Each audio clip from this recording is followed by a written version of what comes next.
హరీష్ రావు గారు, మీకు నేను గతంలో కూడా ఇదే గాంధీ భవన్ వేదికగా ఇదే ప్రెస్ మీట్ హాల్లో మీకు చెప్పిన 2014 మేనిఫెస్టో, 2018 మేనిఫెస్టో ఈరోజు తెలంగాణ ప్రజలకు నేను ఈరోజు పోస్ట్ చేస్తా నా సోషల్ మీడియా మాధ్యమాల ద్వారా.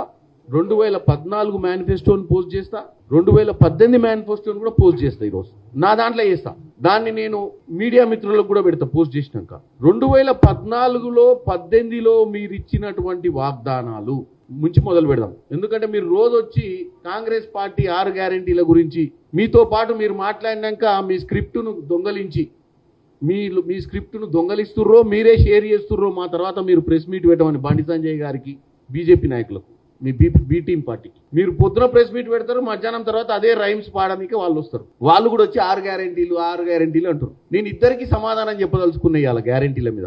2014లో ప్రజలను తప్పుతో పట్టించి ఓట్లు వేయించుకున్న పార్టీలు ఏంటి? 2014 నుంచి ఈ రోజు వరకు అధికారంలో ఉన్నటువంటి బీజేపీ పార్టీ సెంట్రల్లో, 2014 నుంచి 2023కి ప్రజలు గమనించి, ప్రజలు గుర్తుపట్టి, ప్రజలు వాస్తవాలు తెలుసుకొని తరిమి కొట్టినటువంటి బీఆర్ఎస్ పార్టీ. మెయిన్ హామీలే మాట్లాడుకుందాం. ఎందుకంటే మేనిఫెస్టో ఎట్లాగో నేను నా సోషల్ మీడియాలో పెడతా కదా, పెట్టినప్పుడు ప్రజలే న్యాయ నిర్ణేతలు. నేను గొప్పలు చెప్పుకోవద్దు, మేమేం చేసినాం వాళ్ళు ఏం చేసినారు అన్న గొప్పలు నేను చెప్పుకుంటే ఏమైందంటే నాది నేను డబ్బా కొట్టుకున్నట్టు ఉంటుంది, హరీష్ రావు కొట్టుకున్నట్టు. నేను ఒకటే చెప్తున్నా, ముఖ్యమైన అంశాలు 2014లో మీరు అధికారంలోకి వచ్చినప్పుడు మీరు దళితుల్ని ముఖ్యమంత్రి చేస్తా అని చెప్పి ఫస్ట్ ఎన్నికల కంటే ముందు తెలంగాణ ఉద్యమం సమయంలో మీరు చెప్పినటువంటి ముఖ్యమైన ముచ్చట ఏడవాయే. 2 కేజీ టు పీజీ ఉచిత ఎడ్యుకేషన్ 14 మేనిఫెస్టోనే. నేనేమంటున్నా, సామాన్య ప్రజలకు ఇస్తా అన్నది చెప్తున్నా. కేజీ టు పీజీ ఉచిత విద్య ఎంత దూరం తీసుకుపోయారో మీరు చెప్పాలి. 2 బెడ్రూమ్ ఫ్లాట్స్, 2 BHK ఫ్లాట్లు కడతామని చెప్పారు. ఎన్ని ఫ్లాట్లు మీరు ఆ రోజు 2014 నుంచి 18 వరకు ప్రజలకు ఇచ్చిర్రో వాస్తవాలు చెప్పాలి. 3 ఎకరాలు దళితులకు భూమి ఇస్తా అన్నారు, ఇచ్చిర్రా? దళితులకు, ఎస్టీలకు, ఎస్సీలకు, భూమి లేని పేదవాళ్లకు 3 ఎకరాల భూమి ఇస్తాము అని చెప్పి మీరు అధికారంలోకి వచ్చారు.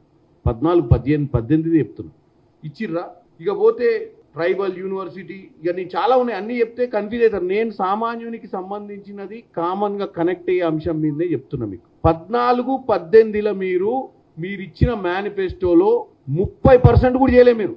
ఎందుకంటే అప్పుడున్న కేసీఆర్కి ప్రజలకు ఇవన్నీ అవసరమారా? పైసలు ఇచ్చి కొనుక్కోవాలి, దాచుకోవాలి, దాచుకునే తీసి కొన్ని ఇచ్చి కొనుక్కోవాలి తప్ప వీళ్ళకి ఇవన్నీ చేస్తామరా, చెప్పేది ఒకటి చేసేది ఒకటి ఉంటుంది, గిట్లా చేస్తే మనం ఏడుంటాం రా అని చెప్పి ఓవర్ కాన్ఫిడెన్స్ తోటి రెండోసారి కూడా అధికారంలోకి వచ్చారు.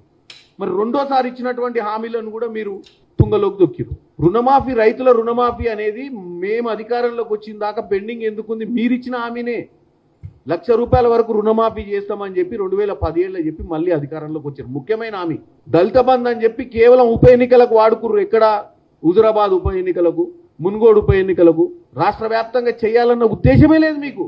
ఒక్కసారి మీకు రీకాల్ చేస్తున్నా, సైడ్ రీల్ పాత సినిమా గతంలో జరిగింది నాడు నేడు టైప్ ఉంటుంది కదా. మన నాడు మన పరిస్థితి ఏందో, ఇవాళ నేడేందంటే నువ్వు ఏడబడితే ఆడ చౌరస్తాలలో చేరి ప్రజలు మర్చిపోయారు మన గొప్ప పాలన.